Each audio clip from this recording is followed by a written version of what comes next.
Hello दोस्तों, हम आपके बीच लेके आए हैं दो भाइयों की कहानी जो बहुत ही रोचक और रहस्यमय है। तो फिर चलिए सुनते हैं। रामपुर नाम के गांव में सोनू और मोनू नाम के दो भाई रहते थे। दोनों भाई की शादी हो चुकी थी और दोनों एक ही घर में रहते थे। उनके पिता का देहांत हुए कुछ समय ही हुआ था। जब तक पिता जीवित थे तब तक तो सारा परिवार मिलजुल कर रहते थे, परंतु जैसे ही पिता की मृत्यु हुई, बड़े भाई सोनू और उसकी पत्नी के रंग बदलने लगे। बड़ा भाई तेज और होशियार था और बात बात पर अपने बड़े होने का फायदा उठाने लगा। छोटा भाई मोनू बहुत ही सीधा साधा और उसकी पत्नी भी सरल स्वभाव की थी। उधर सोनू हर काम में टोका टोकी करने लगा और उसकी पत्नी में भी तू मैं होती रहती। कुछ दिन में हालत तो ये हो गई कि दोनों भाइयों ने अपनी अपनी रसोइयाँ अलग कर ली। इसके बाद भी घर में अशांति बनी रही। आखिरकार दोनों भाई ने फैसला किया उन्हें अलग अलग हो जाना चाहिए, इसी में सबकी भलाई है। और साथ में ये भी तय कर लिया कि जमीन और मकान सबका बराबर बराबर बंटवारा कर लिया जाए। बड़े भाई सोनू ने कहा, छोटे मुझे लगता है कि बंटवारा सही से हो, इसके लिए हमें गांव के मुखिया से मिलना चाहिए। वही तो हम दोनों का सही फैसला कर सकते हैं, जिससे कि आने वाले कल में हमें परेशानी न हो। मोनू बोला, भैया आप बिल्कुल ठीक बात कर रहे हैं। तो ठीक है, कल मैं मुखिया जी को घर पर बुला लाता हूँ। पूरे परिवार के सामने बंटवारा किया जाएगा। मोनू और उसकी पत्नी को भी ये बात जच गई।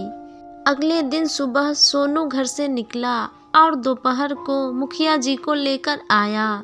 तब मुखिया ने कहा, तुम दोनों अपनी अपनी पत्नियों को बुला लो, सबके सामने बंटवारा हो तो ठीक रहेगा, ताकि कल को कोई झगड़ा न हो। दोनों भाइयों ने अपनी अपनी पत्नियों को बुला लिया। तब मुखिया जी ने बंटवारा शुरू किया। जमीन 6 बीघा है तो मुखिया जी ने कहा 3 बीघा सोनू के और 3 बीघा मोनू के। रहा घर तो इसके भी 2 हिस्से कर दिए जाएंगे और बाकी सामान भी तुम लोगों में आधा आधा बांट दिया जाएगा। तभी सोनू बोला, मुखिया जी हमारे पास गाय है जो एक ही है और घर के पीछे आम का पेड़ है वो भी एक ही है और एक रजाई है। इन तीनों चीज़ों को आधा आधा तो किया नहीं जा सकता, तो इन चीज़ों का बंटवारा कैसे होगा। मुखिया ने कहा, इसका भी फैसला हम कर देते हैं। गाय का सिर छोटे भाई मोनू का और थन बड़े भाई सोनू का। आम के पेड़ का जड़ छोटे भाई का और ऊपर का हिस्सा बड़े भाई सोनू का होगा। और इसी तरह रजाई दिन में मोनू के पास रहेगा और रात के समय सोनू के पास रहेगा। ये सुनकर मोनू हैरान रह गया कि ये किस तरह का बंटवारा है जिसमें इन तीनों चीज़ों का फ़ायदा सिर्फ बड़े भाई को ही मिलेगा। लेकिन फिर भी वो चुप रहा और उसने बंटवारा मान लिया। असल में बात ये थी कि बड़े भाई सोनू के मन में खोट था। वो ये तीनों चीज़ों को हथियाना चाहता था, इसलिए जानबूझकर ऐसी बंटवारा मुखिया से करवाया। उसने पहले ही मुखिया को रिश्वत दे दिया था और अपने तरफ बंटवारा करवाया। मोनू बहुत ही सीधा साधा और भोला था, इस षड्यंत्र को वो समझ न सका। मोनू की पत्नी भी हैरान थी कि ये कैसा बंटवारा है। बंटवारा होने के बाद दोनों भाई अपने अपने घर के हिस्से में चले गए। अगले दिन मोनू उठा और अपने काम करने के बाद गाय को चारा खिलाया, आम के पेड़ को पानी दिया। जब गाय के दूध निकालने का समय हुआ तो बड़े भाई सोनू वहां पहुंच गया और मोनू से बोला, तुम दूर हटो, गाय के थन मेरे हिस्से में है, इसलिए दूध सिर्फ मुझे मिलेगा। जब मोनू आम के पेड़ से फल तोड़ने लगा तो सोनू की पत्नी वहां आकर बोली, देवर जी, पेड़ का ऊपर के भाग सिर्फ हमारा है, इसलिए यह फल आप नहीं तोड़ सकते। कुछ समय बाद शाम हो गई तो बड़ा भाई रजाई लेकर चला गया कि रात के समय रजाई उसके पास रहेगा। ऐसा ही बंटवारा हुआ है। उसी रात मोनू की पत्नी ने मोनू से कहा, सुनो जी, आपके बड़े भाई ने आपके साथ छल किया है। आप बड़े ही भोले भाले हैं, लेकिन आपका बड़े भाई बहुत ही शातिर है। तुम ठीक कह रही हो, मैं ही मूर्ख था जो भैया का ये चाल नहीं समझ सका। आप चिंता मत करो, एक ही दिन में ये मामला सुलझ जाएगा। बस कल आप वही करना जो मैं आपको करने को कहूँगी। आपका भाई कितना भी शातिर हो, वो जमीन का बंटवारा तो कर सकता है, परंतु मेरी बुद्धि का बंटवारा नहीं कर सकता।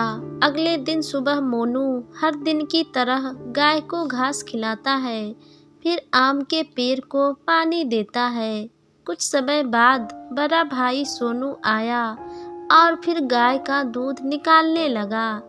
तभी मोनू ने एक डंडा उठाया और गाय के सर पर मार दिया। गाय कूद गई और उसने दूध नहीं निकालने दिया। तभी सोनू ने चिल्लाते हुए कहा, अरे मूर्ख, क्या कर रहा है? मोनू ने आहिस्ते से कहा, मैं आपके नहीं, अपने हिस्से को पीट रहा हूँ। फिर सोनू दूध नहीं निकाल पाया। जब शाम हुई तो मोनू ने रजाई भिगा दी। जब रात में सोनू रजाई लेने आया तो भीगा हुआ रजाई उसे दे दिया और कहा, सही से पकड़िए, भारी हो गया है। तुमने इसे क्यों भिगाया? ये दिन में मेरा है, मैं जो चाहूँ इसके साथ करूँ। अब सोनू क्या करे? भीगे रजाई उसके काम का नहीं रहा। वह मन ही मन में सोनू को बुरा भला कहता हुआ वापस लौट गया। सोनू के पत्नी ने कहा, आपके भाई को क्या हो गया है? इस भोले भाले को इतनी अकल कहाँ से आ गई? तुम ठीक कहती हो, पता नहीं कौन इसे पट्टी पढ़ा रहा है। कल सुबह देखते हैं क्या मामला है। अगले दिन पीछे से ठक ठक की आवाज़ आने लगी तो सोनू और उसकी पत्नी दोनों देखने गए तो देखा कि मोनू आम के पेड़ के जड़ काट रहा था। सोनू उसके पास गया और बोला, बस कर भाई, अब तू आम का पेड़ क्यों काट रहा है? मोनू बोला, आम का जड़ तो मेरा है, तो मैं इसे काटूं या रखूं, मेरी मर्जी। तब सोनू ने कहा, आखिर तू चाहता क्या है? मैं तो बस सही बंटवारा चाहता हूँ, वैसा बंटवारा नहीं जो रिश्वत देकर और बेईमानी से किया जाए। तो फिर ठीक है, हम फिर से सही बंटवारा कर लेंगे गांव के पंच और बड़े बुजुर्गों के सामने। दूसरे दिन गांव के बड़े बुजुर्ग और पंचों को बुलाया गया और फैसला हुआ कि रजाई और गाय 24 घंटे एक भाई के पास रहेगी और अगले 24 घंटे दूसरे भाई के पास रहेगी। आम के पेड़ पर 1 साल तक बड़े भाई का अधिकार रहेगा तो अगले 1 साल तक छोटे भाई का अधिकार रहेगा। इस तरह से गांव के पंच और बड़े बुजुर्गों ने दूध का दूध और पानी का पानी कर दिया और मोनू को उसके हिस्से का सही हक मिल गया। मोनू अपनी पत्नी के बुद्धिमानी के कारण अपना सही हक ले पाया और अपनी पत्नी के साथ खुशी से रहने लगा और खेती बाड़ी करके अपना गुजारा करने लगा। दोस्तों, ये कहानी आपको कैसी लगी हमें कमेंट में बताएं और अगर हमारे चैनल पे नए हैं तो इस चैनल को सब्सक्राइब करें। अगर वीडियो पसंद आई तो इसे लाइक करें। फिर मिलते हैं नए वीडियो में नई कहानी के साथ। तब तक के लिए सुनते रहिए और देखते रहिए Cartoon Guru Gyan. Bye bye.